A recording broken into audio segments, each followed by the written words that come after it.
Top quality और consistent performance के लिए सिर्फ सिल्वर पंप नाम याद रखना। ಇನ್ನು ಬಿಕ್ಲು ಕೊಲೆ ಕೇಸ್ ಯಾರ್ಯಾರಿಗೆ ಬಿಕ್ ತರುತ್ತೋ ಗೊತ್ತಿಲ್ಲ, ಯಾರ್ಯಾರು ಬಿಕ್ಕಿಸಬೇಕೋ ಗೊತ್ತಿಲ್ಲ. ಯಾಕೋ ಇದು ಟೈಟ್ ಆಗ್ತಾ ಇದೆ, ಭೈರತಿಯ ಸುತ್ತ ಸುತ್ತಾ ಇದೆ. ಆರೋಪಿಗಳಿಗೆ ಶಾಸಕರ ಸಂಬಂಧಿ ಅನಿಲ್ ಕಾರ್ ಕೊಟ್ಟಿದ್ದ ಅನ್ನೋದು ಮೊದಲಿಂದಲೂ ಕೂಡ A1 ಆರೋಪಿಯಿಂದ ಹಿಡಿದು ಎಲ್ಲರ ಜೊತೆಗೆ ಶಾಸಕರಿಗೆ ಸಂಪರ್ಕ ಇತ್ತು, ಸಂಬಂಧ ಇತ್ತು ಅನ್ನುವಂಥದ್ದು ಇದೆಯಲ್ಲ ಅದು.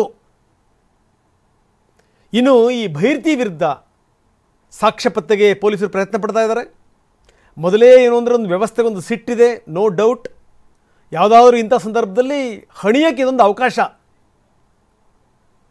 ಹೀಗಾಗಿಯೇ ಯಾವ್ಯಾವ ಸಾಕ್ಷ್ಯಾಧಾರಗಳು ಸಿಗ್ತವೆ ಆ ಸಾಕ್ಷ್ಯಾಧಾರಗಳನ್ನು ಇಟ್ಟುಕೊಂಡು ಟೈಟ್ ಮಾಡಬೇಕು ಅಂತ ವ್ಯವಸ್ಥೆ ಕೂಡ ಯೋಚನೆ ಮಾಡ್ತಾ ಇದೆ.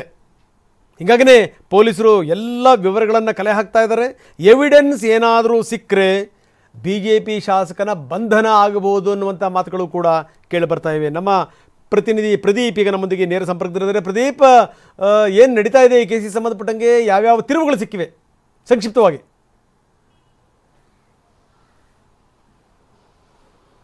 ರಘುನಾಥ್, ಕಳೆದ ಮಂಗಳವಾರ ನಡೆದಿದ್ದಂತಹ ರೌಡಿ ಶೀಟರ್ ಬಿಕ್ಲು ಶಿವ ಹತ್ಯೆ ಪ್ರಕರಣ ಈಗ ಮತ್ತಷ್ಟು ರೋಚಕ ತೀರ್ವನ್ನ ಪಡ್ಕೊಳ್ಳುವಂಥ ಸಾಧ್ಯತೆ ಇರುವಂಥದ್ದು. ಈಗಾಗಲೇ ಒಂದು ಬಾರಿ ವಿಚಾರಣೆಯನ್ನು ಎದುರಿಸಿರುವಂತಹ ಶಾಸಕ ಭೈರತಿ ಬಸವರಾಜು ಅವರು ನಾಳೆ ಮತ್ತೆ ವಿಚಾರಣೆಗೆ ಹಾಜರಾಗ್ತಾ ಇದ್ದಾರೆ.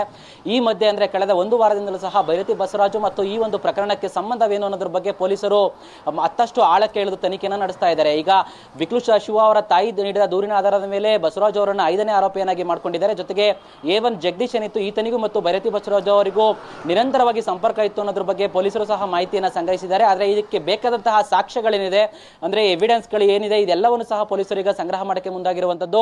ನಾಳೆ ಮತ್ತೆ ವಿಚಾರಣೆಗೆ ಹಾಜರಾದಾಗ ಸಾಕ್ಷಿಗಳನ್ನು ಮುಂದಿಟ್ಕೊಂಡು ಮತ್ತೆ ಅವ್ರನ್ನ ಮತ್ತಷ್ಟು ಈ ಘಟನೆಗೆ ಸಂಬಂಧಪಟ್ಟಂತೆ ಮತ್ತು ಜಗದೀಶ್ಗೆ ಇರುವಂತಹ ಸಂಪರ್ಕದ ಬಗ್ಗೆ ವಿಚಾರಣೆನ ಮಾಡ್ತಾರೆ.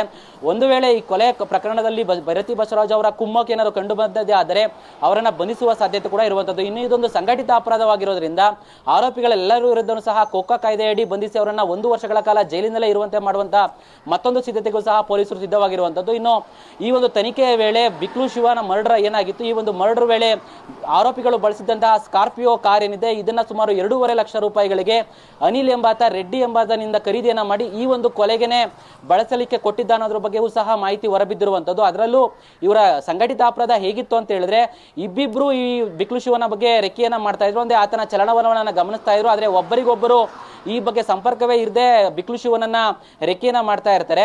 ಆದ್ರೆ ಈ ಯಾರ್ಯಾರು ರೆಕ್ಕೆಯನ್ನ ಮಾಡ್ತಾ ಇದ್ರು ಇಬ್ರಿಗೂ ಸಹ ಒಬ್ರಿಗೊಬ್ರು ಸಂಪರ್ಕ ಇಲ್ಲದಿದ್ರು ಸಹ ತಮ್ಮ ಕಿರಣ್ ಏನು ಮಾಹಿತಿ ನೀಡಿದ್ದ, ಸೂಚನೆಯನ್ನ ನೀಡುತ್ತಿದ್ದ, ಅದ್ರ ಪ್ರಕಾರ ಇಬ್ರು ಸಹ ನಡ್ಕೋತಾ ಇದ್ರು. ಇದ್ರ ಜೊತೆಗೆ ಬಿಕ್ಲು ಶಿವ ಮತ್ತು ಜಗದೀಶ್ ಇವರಿಬ್ಬರ ನಡುವೆ ಸುಮಾರು ಫೆಬ್ರವರಿಯಿಂದನೂ ಸಹ ಸಾಕಷ್ಟು ವಿಚಾರಗಳಲ್ಲಿ ಜಗಳ ಇತ್ತು. ಜೊತೆಗೆ ಫೇಸ್ಬುಕ್ ಅಲ್ಲೂ ಬಿಕ್ಲು ಶಿವ ಬಂದು ಜಗದೀಶನ್ನ ಬೈತಾ ಇದ್ದ, ಆತನ ಬಗ್ಗೆ ಅವಹೇಳನವಾಗಿ ಮಾತಾಡ್ತಾ ಇದ್ದ, ಮತ್ತೆ ಮುಖಾಮುಖಿಯಾಗಿ ಸಿಕ್ಕಿದಾಗ ಜಗಳ ಕೂಡ ಆಡಿದ್ದ. ಈ ಒಂದು ದ್ವೇಷವು ಸಹ ಜಮೀನು ವಿಚಾರದ ಹಿನ್ನೆಲೆಯಲ್ಲಿ ಇತ್ತು. ಒಟ್ಟಾರೆ ಎಲ್ಲಾ ಕಾರಣಗಳಿಂದನೂ ಸಹ ಸುಮಾರು 10ಕ್ಕೂ ಹೆಚ್ಚು ಜನರು ಈ ಒಂದು ಕೊಲೆ ಪ್ರಕರಣದಲ್ಲಿ ಭಾಗಿಯಾಗಿ ನೋಡ ಏನಾಗಬಹುದು ಸ್ಥಿತಿಗತಿಗಳು ಅಂತ. ಏನಾದರೂ ಸಾಕ್ಷಿ ಸಿಕ್ಕರೆ ಭೈರತಿಯವ್ರನ್ನು ಕೂಡ ಅರೆಸ್ಟ್ ಮಾಡಬೇಕು ಅಂತ ಪೊಲೀಸರು ನೋಡ್ತಾ ಇದ್ದಾರೆ. ಆಗ್ಬಿಡುತ್ತೆ ಅಂತ ಅಲ್ಲ, ಯಾಕಂದ್ರೆ ಯಾವ್ಯಾವ ಎವಿಡೆನ್ಸ್ ಸಿಗ್ತವೆ ಅದರ ಮೇಲೆ ಇದೆಲ್ಲದೂ ಕೂಡ ಡಿಪೆಂಡ್ ಆಗಿರುತ್ತೆ.